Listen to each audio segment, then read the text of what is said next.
Hello everyone and welcome to today's DEVOUR video. Today we're going to be looking at a topic that came up yesterday in yesterday's stream, which is perk adjustments. Now let me say this before we really get started.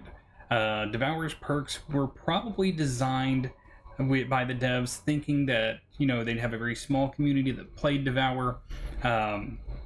They probably didn't see or really expect the community to grow as it did, and they probably didn't expect people to get as good at the game as they did. So some of these perks were likely designed for a lower skill set in mind, and now that players have gotten much better, putting in a ton of hours and stuff like that, some of these perks have been left behind because they don't help out high level play, or they don't help out people who have played together a lot, and people have understood the mechanics of the game better. They've come to grasp the map mechanics and stuff like that, and the game mechanics much more deeply. So these perks were designed for people who were kind of newish to the game, and so were the devs. So I'm not critiquing the devs' way of designing the perks or anything like that. What I'm doing is I like to try and look forward in a game's life cycle and stuff like that, and we are in a point where the game's hardcore player base is a lot better, or I'm gonna say is a lot better than the devs probably ever thought they would ever get.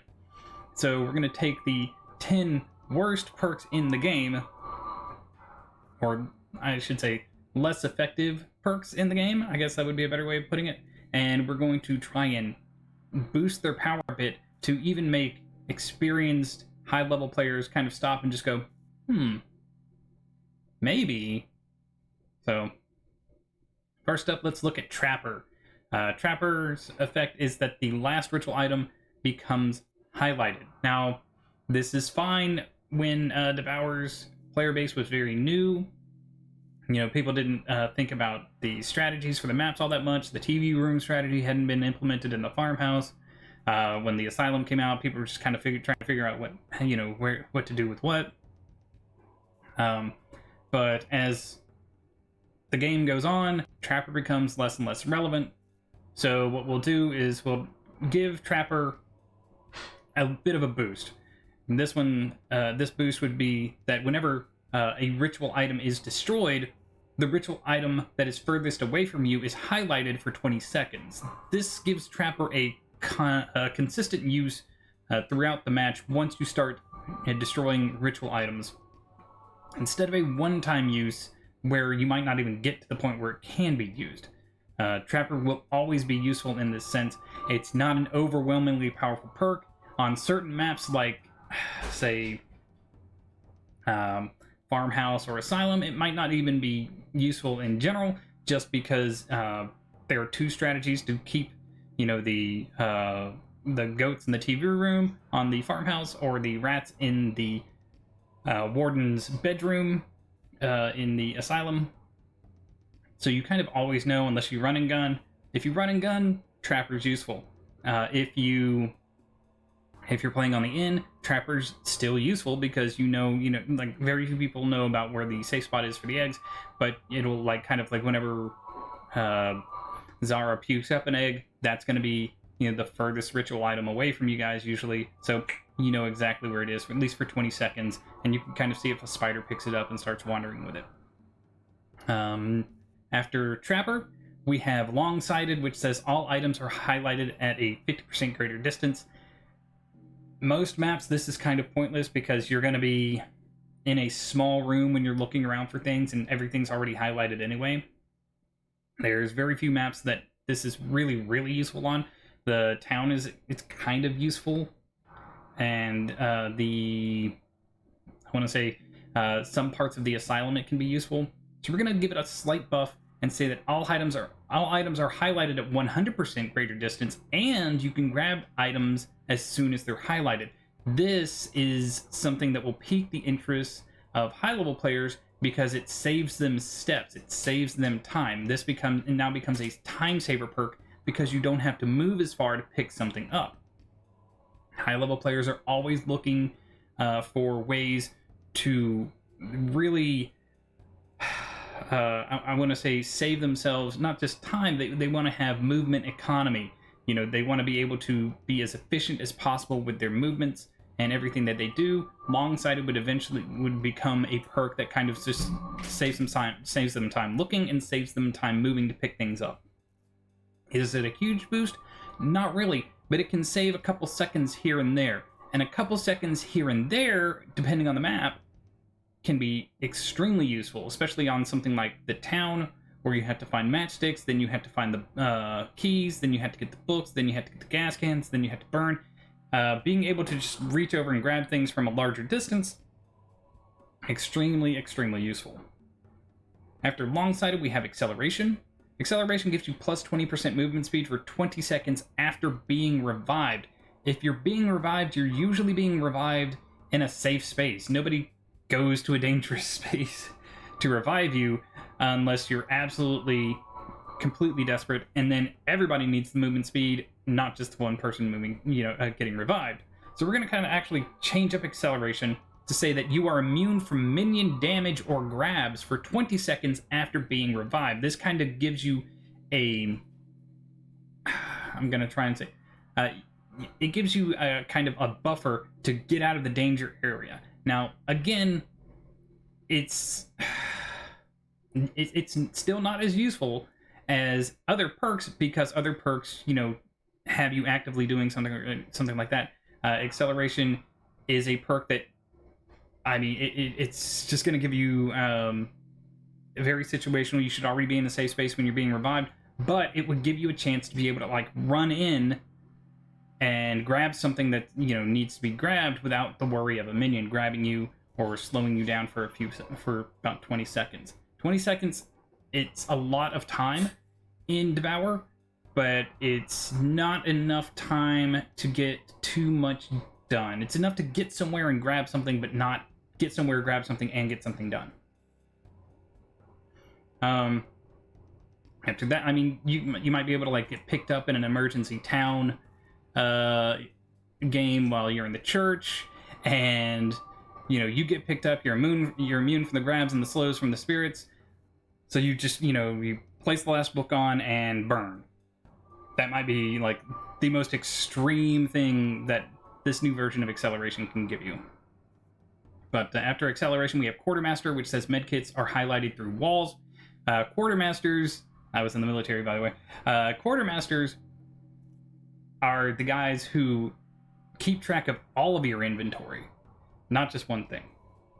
So the buff to Quartermaster would say all items are highlighted through walls and are highlighted at a 50% greater distance. So you can see your medkits, you can see your fuses, your goats, your ritual items, your keys, anything and everything. You can see it through walls, and you can see it at a slightly greater distance because Quartermasters like to keep track of everything in their stores. It's a very decent perk now at this point. With this buff, it becomes something of no matter what you do with Quartermaster, if you keep it the whole you can see this through walls thing, eventually it becomes a little bit of a redundant perk just because people will start to memorize spawn points and stuff like that. But it kind of gives you that extra bit of time. It's a bit of a time saver just because, the spawn points, but with Quartermaster you could run by the rooms and look in and see that there's nothing in there or nothing useful or nothing that we need at the moment. If somebody else is if you're the one with Quartermaster gathering keys, you can tell people there's a gas can in this room, there's a med kit in this room, there's this and this. You can be a very crucial bit of information gathering while you're looking for stuff. So Quartermaster would play that role. But giving it the boost to see everything through walls and seeing it at 50% greater distance just kind of makes sense for Quartermaster. Then it would make people stop and think, I can see everything and not just medkits. After Quartermaster comes Supercharged. Now, Supercharged gives you plus 20% movement speed for 20 seconds after using a battery. I still think it's to say after equipping a battery, because I have so many new people when I play with them. They use the battery, they actually use the UV light, and they're thinking, why isn't this working? But I would change Supercharge to say you gain a 5% movement speed after using all of a battery's power to a maximum of 20%. Basically, you would, equip a battery, you use all of the UV power from it, and you get 5% bonus speed up to a maximum of 20%, stacking.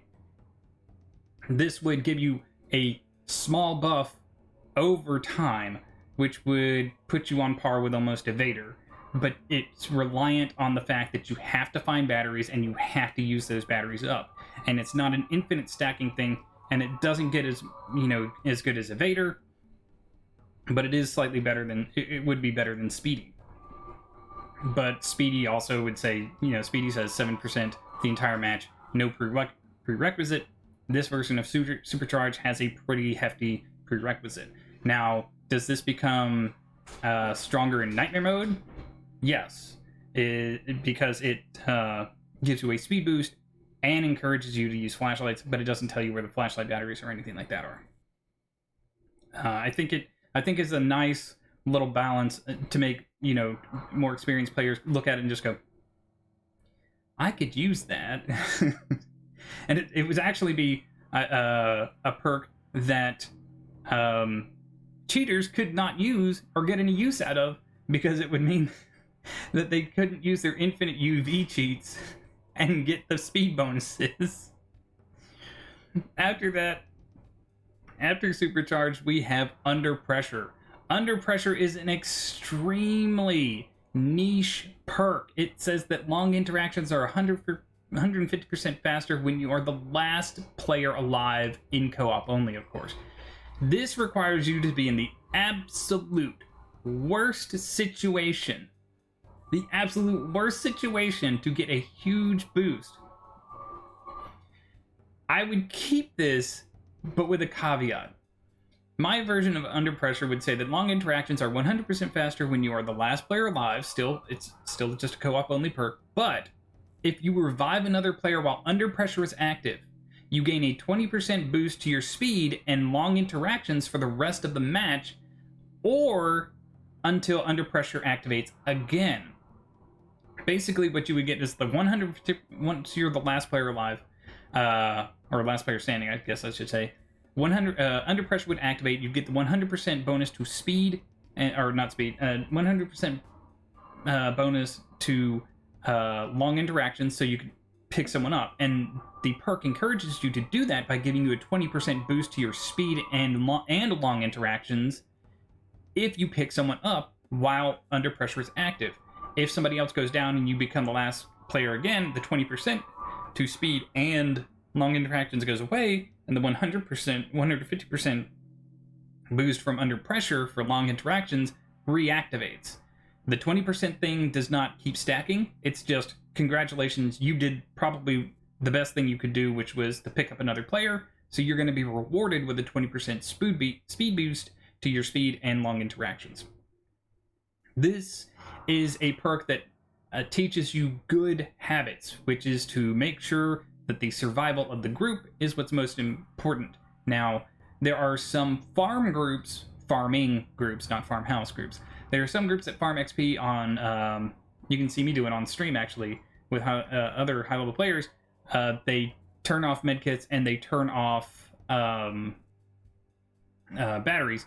So this would not be a good perk for them unless they turn medkits on, of course. But for most groups, this would be an amazing perk. Like that failsafe, you don't want it.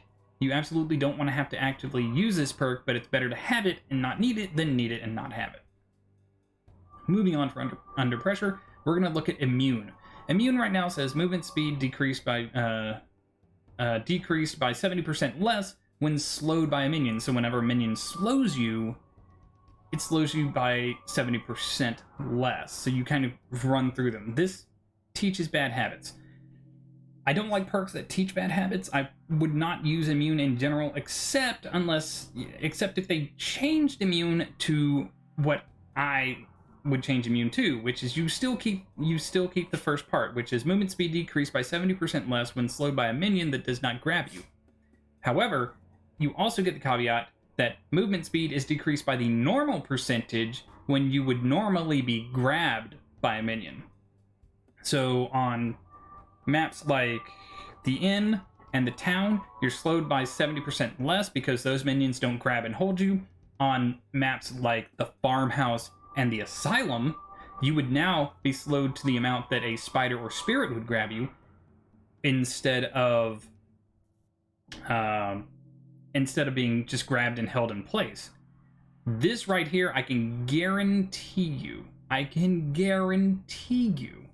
would be a perk that a good number of high-level players would look at, because now when they're farming on the farmhouse for XP, they almost don't have to worry about the crawler minions, which is the most dangerous part about farmhouse. Not Anna, the crawlers, because the crawlers will get in the way of your the steps on the back porch.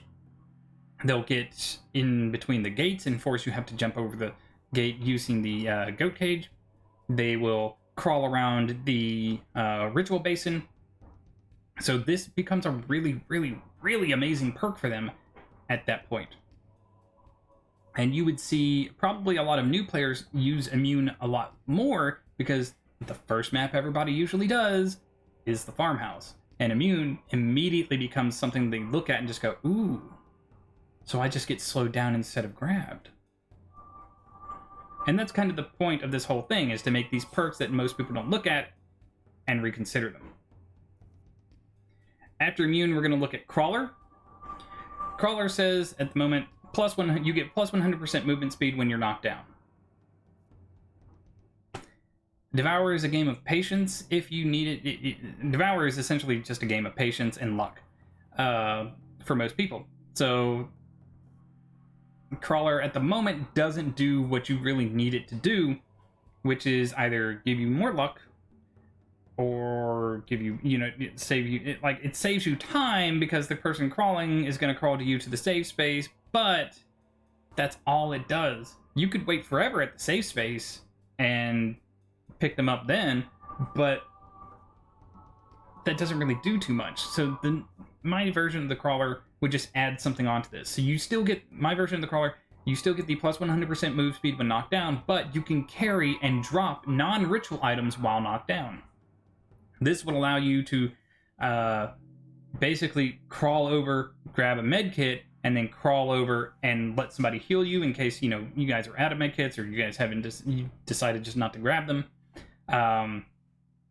If you're playing no batteries, no med kits, a crawler, a person who's crawling around, can still do things like, okay, fine, sorry, guy. Like just yesterday, I got grabbed first thing before a single ritual item, a single goat was sacrificed. It was really embarrassing, but really, really funny. And I was just there. I was just on the ground for the entire match. Using Crawler, I could have, crawled over and gathered up hay. I could have, it would have taken me much longer than normal, but I could have crawled over and grabbed more gasoline. I could, get keys and stuff like that. I could still be useful beyond just kind of telling people where the demon is. Crawler would take a useless player and turn them into a useful player, even at the highest levels. Next after Crawler, we have Field Medic. Field Medic right now just revives players 50% faster. It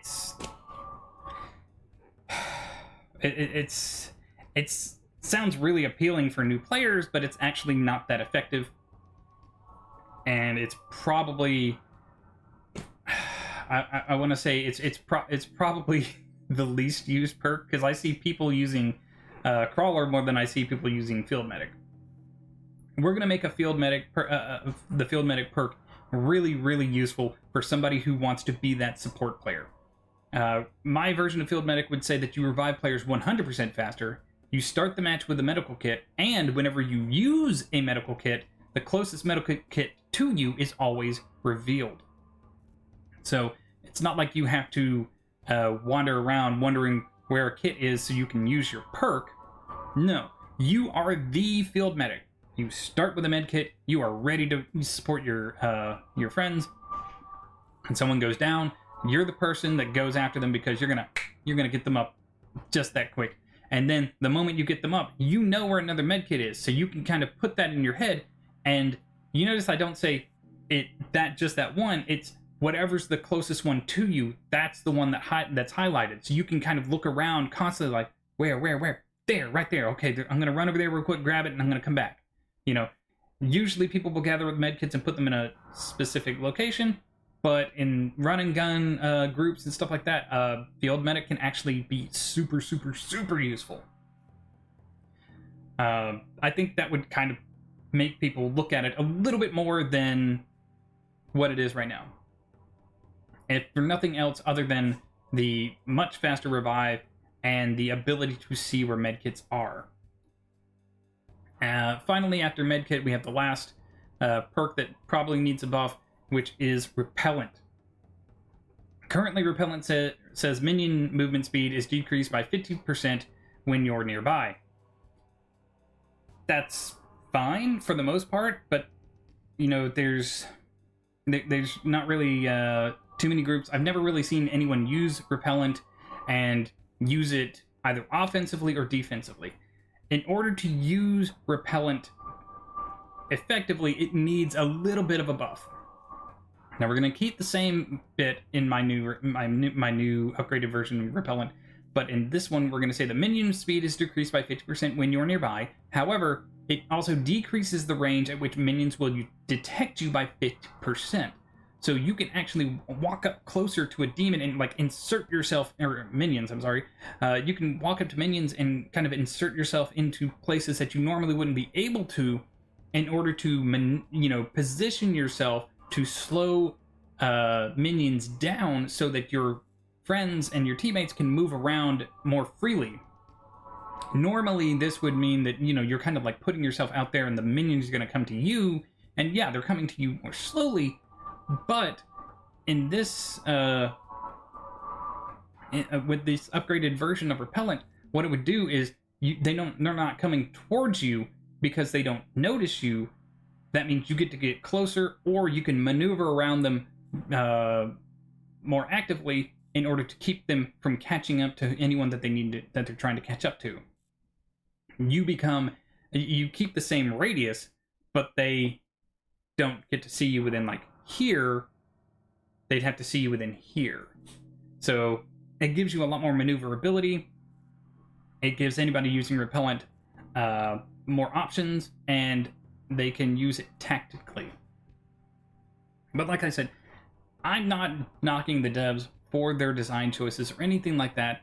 When they made these perks, the perks are designed for like the player base that they thought they would have, and I'm happy to say, and I think they're also happy to say, that they have a much larger player base than they thought they would get. The game's a lot more successful, but the perks probably need to be a little reworked slightly, just to appeal to players who play longer, and to kind of give more experienced players more options to play with, because at the moment you kind of see 2 to 3 main perks being used, maybe 4-ish perks, depending on really what you look at. The max is like a total of 6 perks really that you see a lot of people using, but the top 2 are usually Evader and Fast Worker. But like Evader, Fast Worker, Regeneration, stuff like that. You do see the occasional outlier, but the larger spread of variety of perks is at lower level play, where people are experimenting and don't know the game yet. Where you want to see you want to see that spread of perks spread out at basically every level of play. So you kind of boost the power of perks just with these little tweaks to help or to give incentive to the higher level players to kind of look at them and just go, can these be more effective than what I'm using right now? And I think a larger variety of perks is a good thing. Seeing more perks being used at higher level play is a good thing. And you're always going to see a large variety at lower level play, new players and stuff like that. But I think with these changes, you would see a lot more diversity in perk selection at higher level play, and even in things like farming games and stuff like that. I think you would see a larger diversity when it came to people trying their solo nightmare modes or no battery, no medkit modes. Any kind of challenge, these perks would be able to kind of keep up. But that's going to be it for today's video. If you liked the ideas, let me know down in the comment. If you think you would change perks a little bit differently, also let me know. I'm very curious to see what you would say. If you want to watch a stream, I usually stream from 1 p.m. to 4 p.m. Monday through Thursday Central Time. Almost always playing Devour. We talk about stuff like this. We talk about, you know, different game modes. We talk about tons of stuff for like higher level play and how to retain players, how to entertain like lower level players to and incentivize them to continue playing. We talk about, you know, everything from, you know, goofy stuff to, you know, things that the devs could do, you know, for the overall longevity health of the game. But I hope you all enjoyed today's video. Have a great day, and remember to try and stay positive.